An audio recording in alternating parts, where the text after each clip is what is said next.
Let's talk a little college football here as we continue on the Sports Spectacular, powered by IlliniGuys.com.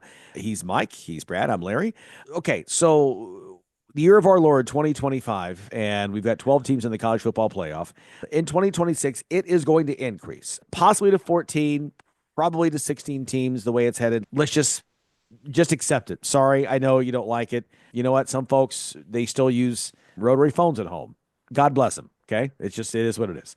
One of the possible scenarios I find very intriguing, and I think this is coming because it means more money, is in the 16 team format, the Big Ten and the SEC would each be guaranteed four teams each. And look, they're going to get those four teams anyway. But what I think is intriguing is that there's one model being discussed that the third and fourth teams in from those leagues, you'd have a mini playoff. There would be a day of two play-in games at the end of the season to where the number 3 and number 6 team would play and the number 4 and number 5 team would play. The winners of those two games would get the third and fourth spot in there. Why is this important? It's another date with another 4 hours of commercials on TV and another sold-out stadium somewhere. I think, and it probably a neutral site possibly. I think this could be. I'm intrigued. I'm intrigued. I want to get your thoughts. I think it's fantastic. Think about this.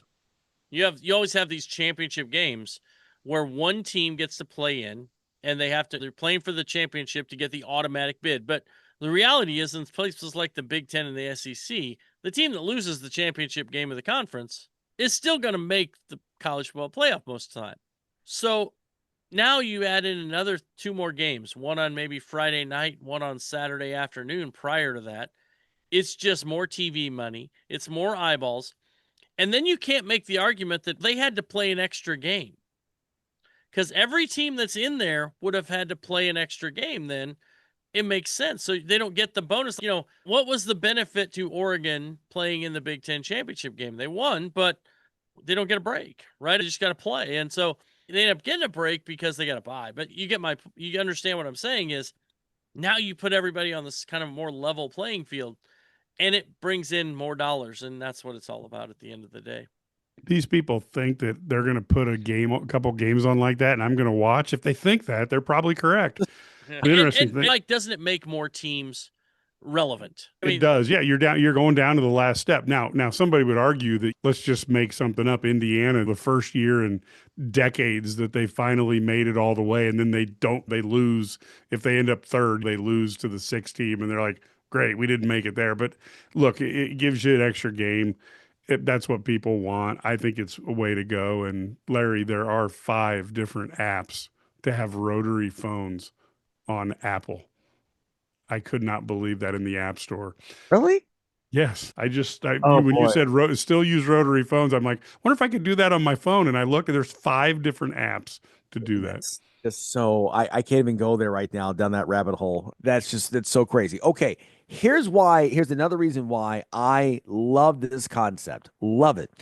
Is because in this era of the massive conferences where you're not only not playing everybody in the conference, you're not even playing half the teams in your conference, right? And in some of these situations, here's a chance. It's a great equalizer. So if you've got a team that, let's just say last year, the pundits felt that Indiana's schedule wasn't worthy. Now you went out and had to play one of the other teams and that's in contention for that slot.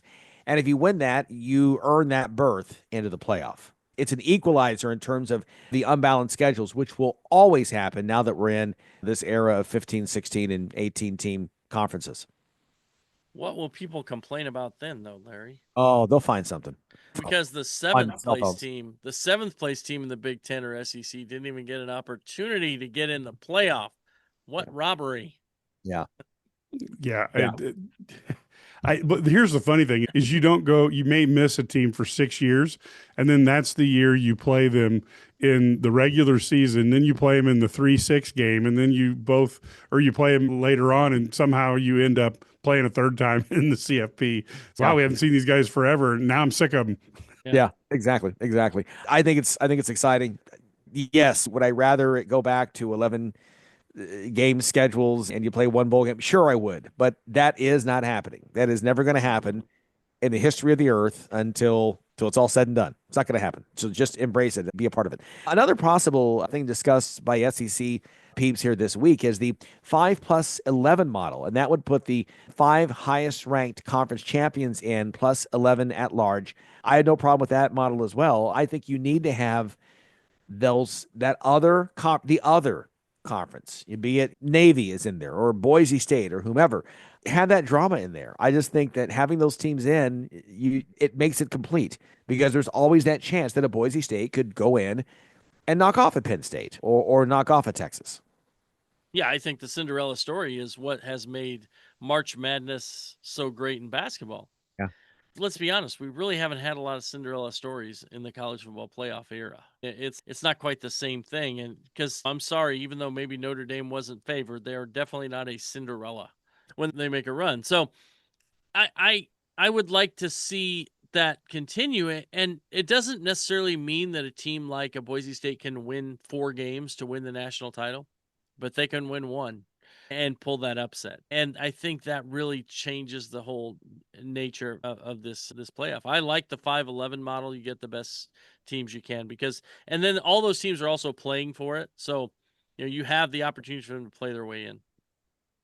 Yeah, I like the fact if you get to 16 teams, to me, that's like the perfect number for this. I don't really care how they get there. I just want them ranked from 1 to 16. Beyond that, you can throw them at however you get them there. Entertain yourself, entertain me while you're doing it. I'm good with that. But once they get there, the one you should have good reasons for and benefits for the 1, 2, 3, and 4. Yeah. I agree. And the first top 8 would get a home game, right, in the first round. So good for them. But then the other thing I would say is you don't want rematches maybe in the first round. You say in the first round of the playoff, we're not going to have rematches. But that still opens up. So maybe it's 1 playing 15 and 2 playing 60. That doesn't matter to me. I don't even care about conference because now you can still play a conference team because you maybe haven't played them all year because it's very conceivable you have never seen them. So there's nothing wrong with that. And yeah, I would just say no rematches and then seed them as close to 1 to 16 as you can. Yeah. I think it's exciting to do that. I have no problem with, again, even the Big Ten and SEC getting guaranteed 4 slots each, because let's face it, right now, the way it is, would there be 8 ACC and Big 12 teams, or would there be 7 of those teams? You get the one conference champ, the Boise State. Are there 7 teams going to be better than the top 8 teams in those 2 conferences? No, it's not today in 2024. And look, that chasm is growing with each year and as the money changes. I have no problem with that guarantee being in place. If you have those other games, it's more revenue and it helps the college athletics. Yeah, I totally agree. I think it's conceivable you could have, they say 5 and 11. That's 5 from all the other conferences and 11 from the Big Ten and SEC. I think that could legitimately happen when you see this kind of shake out. But I think that's the best way. And you either make them raise their level and get better, or they don't, and then they don't get as many teams. It's just that simple. You just get better. You have 2 choices when you have a team that becomes dominant in the league. Everybody else gets better, or that team just keeps dominating, and they better figure it out. Or you get Connor Stallions to help you win. You do what you got to do, Mike. Exactly. And so I look at this as competition. I think college football is going to, I don't know if they'll ever be able to catch the NFL, but I think they'll be able to at least put a chase on. And I think as you get bigger and bigger, these matchups will be more intriguing, and people want to see the rivalries, and they also want to see the interregional games. So there's just so many angles that this is going to be fun that I just don't see how you lose with it. Yeah.